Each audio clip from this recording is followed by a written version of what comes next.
I want to start today with a story. To the story, I want you to kind of take things in. What is this? Tornado. Yeah. Thinking about it this last week, May 2nd, 1992 is when we had a tornado at the farm that I grew up on. So kind of a dramatic day. It was a kind of traumatic experience. So remember that. Anyone able to determine what kind of tree this is? Bay. That's its Latin term, yes. This is an elm tree. It's an elm tree. I don't know if there are ever many elms around here. We had a lot of elms where I grew up. A lot of dead trees when I was growing up. But these elm trees, I'm going to put the two together. Take you back to, Cindy and I had been married a few years. And there was a bad storm one night. It was bad. Thunder, lightning, wind, it was bad. And one of us was nervous, scared. It was not me. And so I told Cindy, I said, I have lived through a tornado. I know bad storms, and this is not a bad storm. It's not something to be worried about. And so I walked over to our dining room windows, and I said, I'm standing next to these windows because it's perfectly safe. There was absolutely no problem. And about that time was when there was an elm tree in our backyard came crashing down, and the branches smacked up against the windows and shook the windows of the house. One of us jumped. So I lost my position of meteorologist in our household at that point. We've probably all had times in which we've been shaken, in which we thought we knew something and then something happens and we're shaken. What about when it comes to faith? When we reach times of uncertainty, in which, not necessarily disbelief, not like that we think God doesn't exist anymore, or something like that, but what about those things that happen in life that shake us? I imagine that all of us have something that comes to mind of that shaking experience in life in which maybe just sort of drifting in faith because something's going on. I want to think about that this morning by taking a look at the Apostle Phillip. As we think about Philip, we're going to look at where he started in faith. And that's something I want you to think about this morning also. As we start talking about Philip, think about what's a time in your life that was kind of a defining moment in which you knew that Jesus Christ died for you. That you knew that forgiveness of sins. Whether that was when you're listening to something on the radio, maybe you read something directly from Scripture, maybe it was a service that you were at, maybe it was a baptism. Think about that time in which it was so real. Maybe the Lord's Supper. Think about that. Here's Philip's. John chapter 1. The next day, Jesus decided to go to Galilee. He found Philip and said to him, "Follow me." Now Philip was from Bethsaida, the city of Andrew and Peter. Philip found Nathanael and said to him, "We have found him of whom Moses in the law and also the prophets wrote, Jesus of Nazareth, the son of Joseph." Nathanael said to him, "Can anything good come out of Nazareth?" Philip said to him, "Come and see." This is Philip's start of faith. And one thing that's clear is that he is seeking and not passive. So Philip said, "We found him that Moses talked about and the prophets talked about." He wasn't just passively going through life. He's looking for God. He's looking for this realness of faith. He's reading Scripture. He's active. Then another thing that we see is that he's inviting. Come and see. And pretty much, Nathanael tells him, "You're crazy. We know Nazareth. Come on." And Philip is just all about this faith experience of come and see. Come with me. That's what he's inviting. That's the start. Now I want to think a little bit about who is this guy? Who is Philip? There's a few Philips that he is not, because we want to make it the right identity. Do you like that? Identity crisis? Holstein cows say meow. We don't want to get the wrong identity. We want the right Philip. We're not going down the Holstein Jersey fight. We're not going there today. Okay. Philip is not. First, he is not one of the Herods. There's a whole tribe of Herods. Remember, go through the Bible, there's Herod the Great, there's Herod this, Herod that. There is Herod Philip 1, Herod Philip 2. He's not this guy. Another Philip he is not. Acts chapter 6, there's deacons listed. There's a Philip, the deacon. That's not this Philip. Then in Acts chapter 8, there's this evangelist that's going to Samaria, and he talks to an Ethiopian eunuch. That's not this Philip. Do you like that picture? I had to do some good searching for that picture. He's not this guy. Philip is the apostle. That's this Philip that we're talking about. And his name means lover of horses. I got no idea how he'd end up with that name. But what we do know is that this is a Greek name. We know that the disciples were Jews, but yet Philip went by a Greek name. So it kind of indicates maybe he's a Hellenistic Jew, which maybe some of his cultural practices maybe reflect maybe some more Greek influence than the other guys. That'll be interesting later on. Just remember that one. That'll be important later. Philip grew up in Bethsaida, so he's up here at the top of the Sea of Galilee. Same city as Andrew and Peter. He probably knew those guys. They probably knew each other even before they started following Jesus. Philip is always paired with Nathanael. They seemed to be buddies. They would go out. They were disciples that were paired together. And another thing about Philip is he was always listed as guy number 5. So you had the big 4, Peter, James, John, and Andrew. And then Philip was always listed with a block of 4. Get the idea that maybe he's like the leader of this other group of 4. Kind of interesting how that listing happens. Another thing that we know about Philip is he's a guy that can give up. Feeding of the 5,000. Lifting up his eyes, that's Jesus, and seeing that a large crowd was coming toward him, Jesus said to Philip, "Where are we to buy bread so that these people may eat?" He said this to test him, for he himself knew what he would do. Philip answered him, 200 denarii worth of bread would not be enough for each of them to get a little.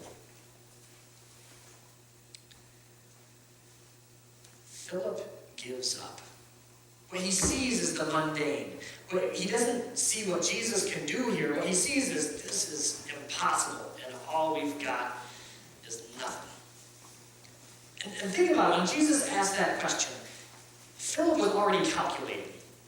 Because when Jesus said, how are we going to do this? Philip already has the numbers calculated in his head. He's been looking out over the people. He's like, oh, okay, yeah, there's a lot of people. And so if we do biscuits and we split them in half and then quarter them, this is how much it's going to cost. And it's the cost of a new car. If we put it in modern terms, it's like the cost of a new car. At least 8 months' wages. And what Philip sees is he sees the cost because he knows that that's what he controls. And he doesn't think about what he's already seen. He has already seen Jesus turn water into wine. He has seen that miracle, but that's not what he focuses on now. He doesn't expect Jesus to do something. He's just focused on what he can control, and he gives up. He was a part of Defeatist Anonymous. We'll meet here tonight or what's the use? It's not like we're going to solve our problems or anything. That's defeatism. I can end up in that boat. I don't know if I'm alone. Just get the feeling of, might as well give up. Because on our own strength, we cannot accomplish much. We need to be paired with God. Actually, we need to submit to God. The next part of giving up is that Philip kind of missed the point of this test. When Jesus said to Philip, where are we to buy bread so these people may eat? Did you catch that part of, he said this to test him, for he himself knew what he would do? There's a test going on here. And somebody smarter than me has this cool quote, John MacArthur. So Jesus was testing him. He wasn't testing him to find out what he was thinking. Jesus already knew that. He wasn't asking for a plan. John says Jesus also already knew what he himself was going to do. He was testing Philip so that Philip would reveal to himself what he was like. Have you ever gone through something in life in which afterwards you kind of found out something about yourself? Like, went through a hard time and then afterwards like, whoa, I didn't realize that was going to surface. Yeah. I didn't realize that was going to come out. I think that's what's going on here. Jesus is laying this out, and he's like, Philip, how are we going to handle this? And he's setting it up so Philip finds out something about himself. A few questions to apply to ourselves. I'm using Philip as an easy target. What do I obsess about rather than remembering God's faithfulness? Philip obsessed about how much it was going to cost to get enough bread. What do I obsess about in life? That thing or things that I can't control, think I control, almost control. What's that thing that I obsess about? Another thing is, what is a recent test for self-discovery? What is something that I've gone through that God can use to help me realize something about myself, good or bad? Have I given up?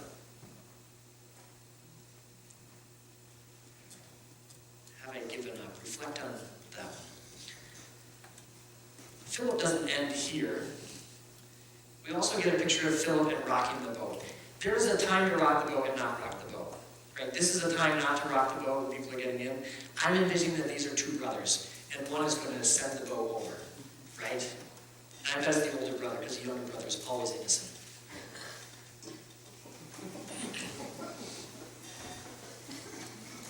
Looking for younger siblings to rally alongside me. There's a time not to rock the boat, but then there is a time to rock the boat. When there's risk involved, and maybe somebody needs to be rescued, in which a boat has to be rocked in order to rescue. There's risk that has to be taken. Philip doesn't appear to always be into risk-taking. John chapter 12. Now among those who went up to worship at the feast were some Greeks. So these came to Philip, who was from Bethsaida in Galilee, and asked him, Sir, we wish to see Jesus. Philip went and told Andrew. Andrew and Philip went and told Jesus. And Jesus answered them, The hour has come for the Son of Man to be glorified. Philip's kind of indecisive here. Some people come and say, we want to see Jesus. Wouldn't you think you'd want to be kind of enthusiastic about that? And he's like, oh, I don't know. I want to rock the boat. This might not be a good time. I remember I said something was important about Philip's name. What was important about Philip's name, other than the horsey part? Greek. And the people who were coming to Jesus, they described as Greek as Gentiles, they probably know Philip by name anyway. They're like, oh, this guy will relate to us. This is a guy who will connect with us, that can help us. And they talk to Philip, he's like, I don't know what to do. I'll talk to Andrew. He's indecisive. What are those places in our lives where we're positioned to make a difference, but hold back? Maybe it's in our home with our own family. Maybe it's at school. Maybe it's with friends. Maybe it's at work.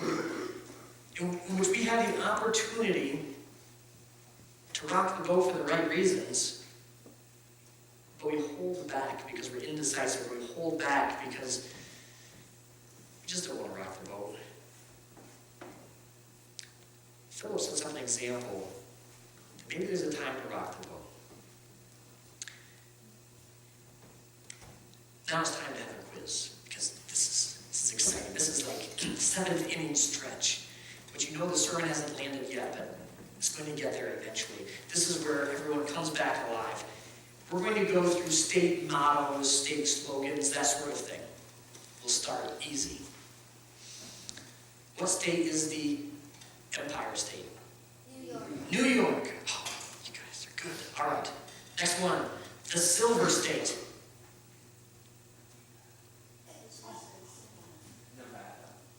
Yes, Jameson. Nevada is the Silver State. All right, next one. The Beehive State. What? Utah. Do you read almanacs for fun, or what do you do? Crossword puzzles, of course. Yeah, Utah is the beehive state. Ask Pearl to find out why. How about the show me state? Missouri. Philip is a Missouri sort of guy. He's a show me guy. Now remember, we usually think of Thomas as the show me guy, because doubting Thomas, he wanted to see proof. Philip is a show me sort of guy. Jesus said to him, I am the way, the truth, and the life. No one comes to the Father except through me. If you had known me, you would have known my Father also. From now on, you do know him and have seen him. Philip said to him, Lord, show us the Father, and it is enough for us. Jesus said to him, have I been with you so long, and you still do not know me, Philip? Whoever has seen me has seen the Father. How can you say, show us the Father?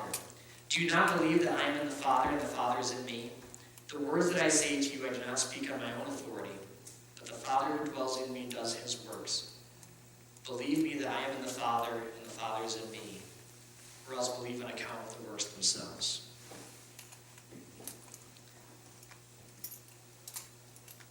Those are tough words that Jesus says. Have I been with you so long, and you still do not know me, Philip? This is Philip, the one who at the beginning was all fired up about Jesus, who was actively seeking, who was inviting Nathanael to come along with him. And now Jesus is saying, have I been with you so long, and you still do not know me?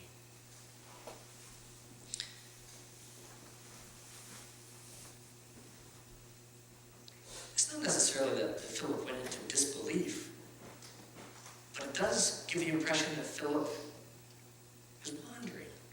Philip is maybe drifting some. We've seen examples where he's gotten hooked on the mundane, on what things he wishes he could control but can't control. We see him missing the test of finding out something about himself. We see him avoiding the risk of rocking the boat. And we get to this point in which he tells Jesus, well, show us the Father. Because he's missing the big picture that Jesus is revealing the Father. He's missed of who Jesus truly is. In many ways, the big picture of his faith in Jesus Christ is getting crowded out by these other concerns.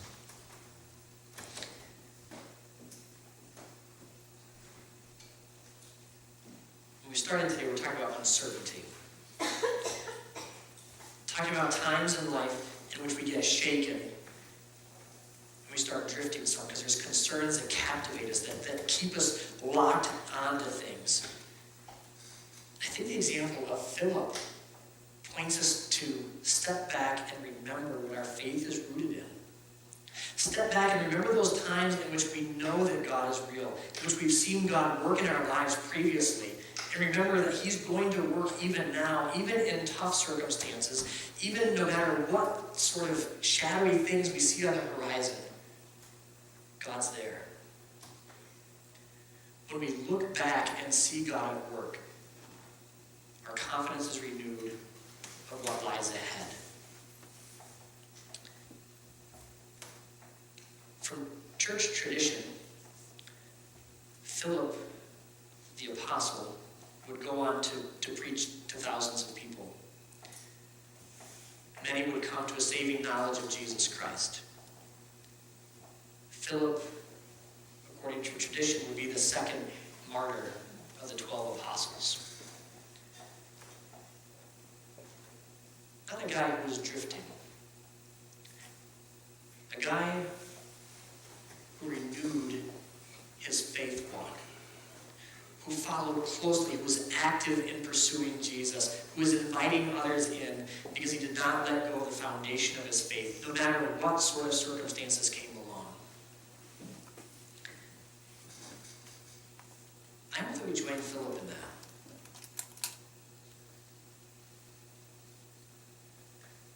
It's easy to drift.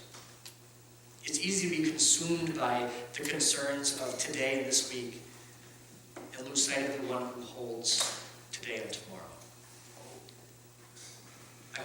through our walk with him. Amen.